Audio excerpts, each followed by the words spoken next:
Superstition here in an episode of Chordplay, and this is the Chords of Stevie Ray Vaughan. And I did put together a Chordplay for Stevie last year, Stevie Ray Vaughan's Happy Endings, where we looked at some of those higher register, kind of ending chords that he used in a lot of his music. That kind of stuff. But then this lesson's going to dig a little bit deeper into his blues chord vocabulary and some of the things that he commonly did in his music. And definitely Stevie Ray Vaughan is still, respected and talked about. People are still talking about his licks and his fills and his rhythms and his music. And definitely there's a ton of things you can learn from a legend like Stevie Ray Vaughan.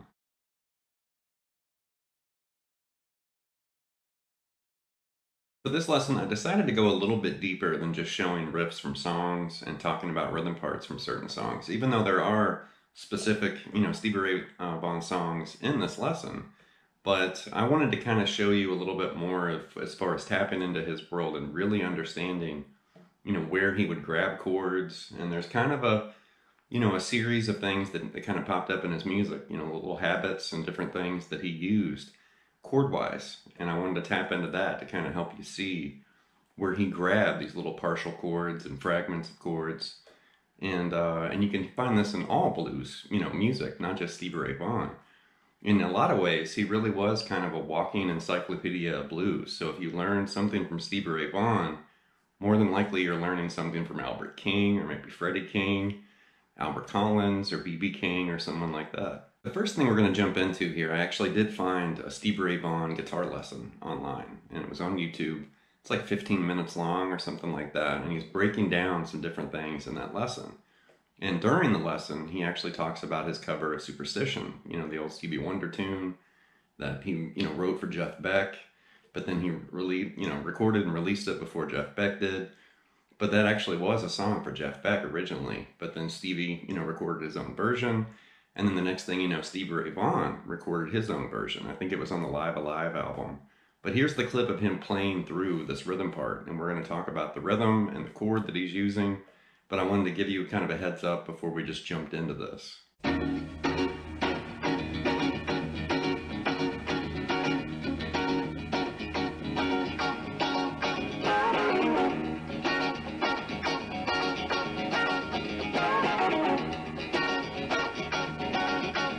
All right, in this footage, he's basically playing E minor 7 right here. And it's kind of an unusual, fingering. So think of E minor 7, but you're doing it this way. And you're kind of muting out that D string right there with the underside of your index finger. But there's your E, D, G, and B for that chord. And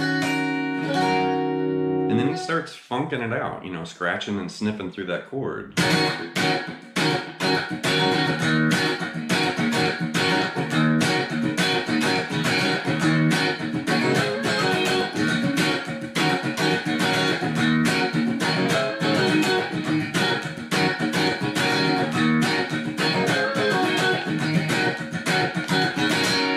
The trick there is really just, fret the chord when you strum it. And then when you're scratching, you're just going to lightly lift your fingers to just kind of mute those strings. And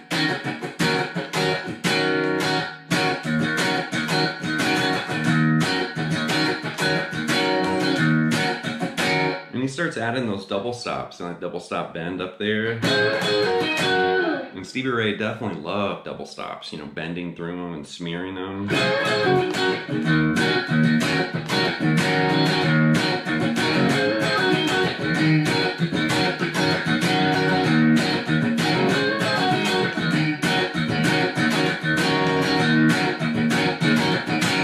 So spend a little bit of time just getting to know that chord, and then just play around with it. Be musical and rhythmic.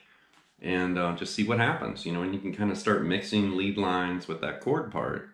And you never know, you might write a song or come up with a riff. Up next, we're going to be looking at Hideaway from Freddie King. And during this guitar lesson I found on YouTube, he actually starts talking about the rhythm from the song.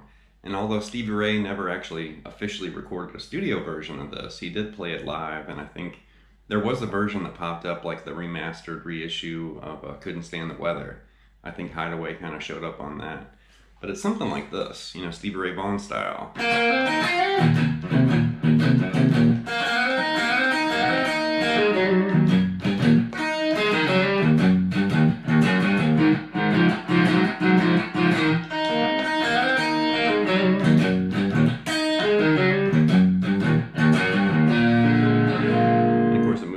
E7 right there, but it starts with the head. And there he's just kind of doing that boogie, you know, blues rhythm with that high E and open B string kind of, you know, lick. Then he starts doing this crafty open string slide. Something like that.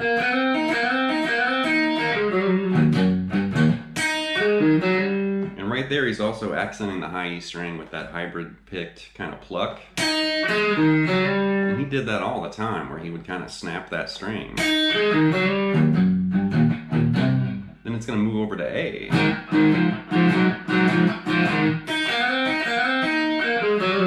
you're going to do that little slide in there again.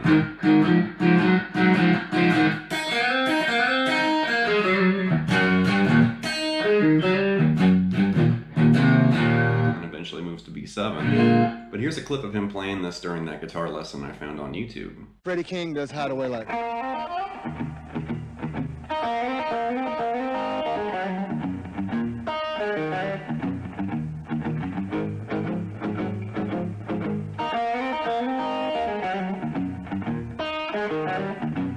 Up next is this blues chord buffet, I'm going to call it. And this is also from that lesson I found on YouTube. And he does this really rapid kind of shift, you know, through all these different chord forms in E. And it's something like this.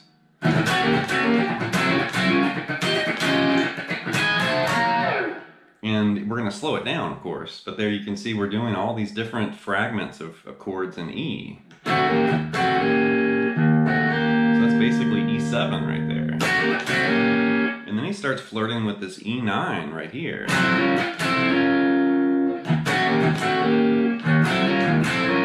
And then he starts playing with E9 right here. So that's a great, you know, kind of blues chord right there. And then he basically mimics what he did down here, but he does it way up here. You know, kind of hitting E9, you know, way up there an octave higher.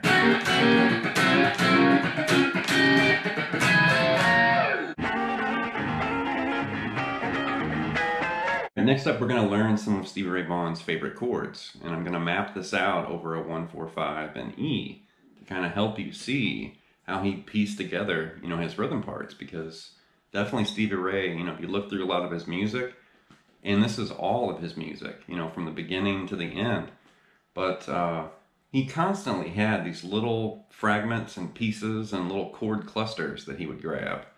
So if we're thinking of the key of E, you know, we're going to start way down here. So there's E7, and he loved that chord. So there's E7 right there. There's E7 right here. There's also E7 hiding right here. And then another E7 that he liked right here. So there's 4 flavors of E7, Stevie Ray Vaughan style. You know, this one, this one, this one, and this one. Now if we take that shape and move it to A, now we've got A7. And then if we recycle this shape we had for E, but move it right here, where your 7th fret there with your middle finger is on A, you know, there's that same shape, but recycled for A. And then we can recycle another chord and basically grab this for A7. So there's A7 here, here, and here. And then for B7, we could basically grab, you know, what we had for E7 right here, but relocate it to B. So there's B7. Here's a B7. Just think of that A7 shape we had, but move it up a whole step, and you've got B7. Now take that E7 shape we had that we moved to A, move it up another whole step, and there's B7. And then that last little shape right here, you know, is kind of functioning for B. So right there, you've got this kind of grab bag of all these different chords. You know, E, and then A, and B. And you can definitely find, you know, all these different ways of playing those chords.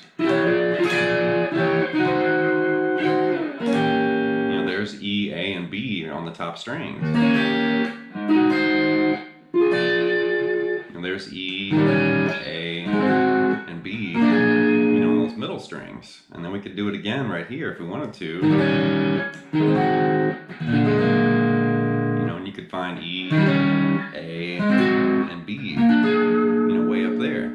So you can map those out and find all those kind of connecting areas where you can take those little pieces of chords and put them together. And next thing you know, you're kind of tapping into Stevie Ray Vaughan's universe. Now here's a crafty little turnaround ending that Stevie Ray Vaughan definitely liked to use. I think you can find this in the song Rude Mood, but it looks like this. And there you can see we're starting with that E9 slid, and then he's doing these 6, and then E major, and then right there, he's basically moving to this E flat sharp 9. And then there's E, you know, I'm sorry, E7, E flat 7 sharp 9 to an E7 sharp 9. Like that. So that's tricky to get used to doing that little half step shift there. And of course end with that low E string open.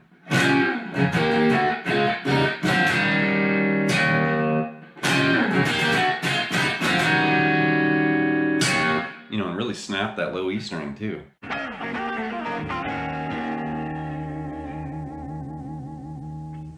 We're going to end this lesson where the lesson began with Testify, which is what opened this whole lesson. And this is from Texas Flood, and it looks like this.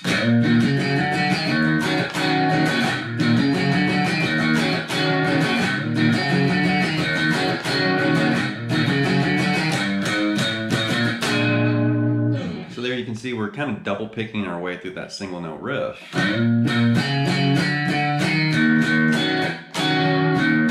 And that's basically E minor 7 right there. You know, think of the Hendrix chord, but we're not adding, you know, the major third. So it's just E minor 7. It's not an E7 sharp 9. It's just that.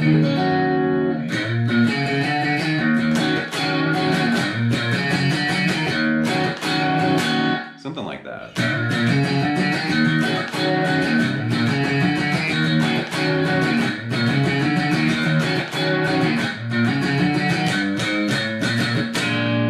Right there, it kind of walks up, you know, and we're moving to B7. And we're grabbing B7 like that, which is kind of a mirror of the E minor 7, just over a set of strings. Like that.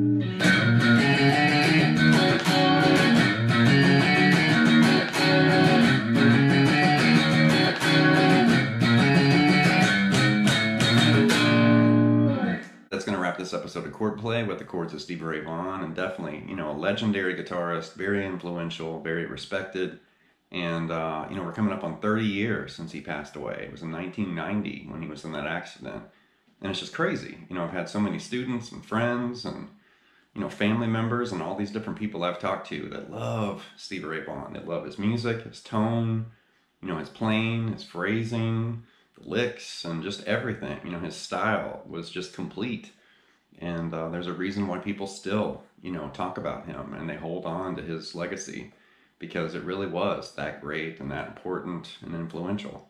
So there's a ton of things you can learn from Stevie Ray Vaughan. So you know, good luck with this lesson. You know, kind of move through it slowly, kind of build up, you know, some of your knowledge and ability playing some of these forms, and the next thing you know, you'll be a blues master, or at least very solid, you know, a solid blues guitarist. So anyway, leave some feedback and some comments. Please subscribe to Late Night Lessons, and I'll be back before you know it with more content and material. Thank you.